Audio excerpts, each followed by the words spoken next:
આણંદથી આજથી ફરી નવી શ્વેત ક્રાંતિનો પ્રારંભ અમૂલ દ્વારા મીઠા સહકારી મંડળની જાહેરાત। અમૂલ ડેરીના વાઇસ ચેરમેન વી.કે. હુંબલનું નિવેદન સામે આવ્યું। મીઠું પકવનારા અઘરિયાઓ માટે ઊભો થશે વૈકલ્પિક મંચ તેવું હુંબલે કહ્યું। આગામી 15 દિવસમાં મીઠા સહકારી મંડળીની શરૂઆત। 35 પૈસા કમાનારા અઘરિયાઓને મળશે 8 થી 10 ગણા રૂપિયા।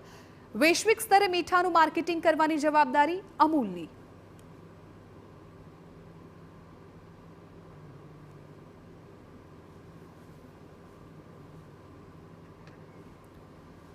તો હવે મીઠું પકવનારા અઘરિયાઓ માટે પણ વૈશ્વિક સ્તરે મંચ ઊભું થયું છે તેવું હુંબલે કહ્યું છે અને ખાસ તો તેમણે કહ્યું કે આગામી 15 દિવસમાં મીઠાને લઈને સહકારી મંડળી છે તેની શરૂઆત થઈ જશે।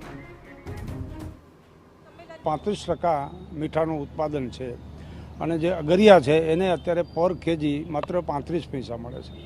મીઠું પકાવનારા ઓર્ડરો જે છે એને 1 રૂપિયો મળે છે અને માર્કેટમાં 20 થી 25 રૂપિયા સુધીનું વેચાણ થાય એટલે ખૂબ મોટા પાયે શોષણ થાય।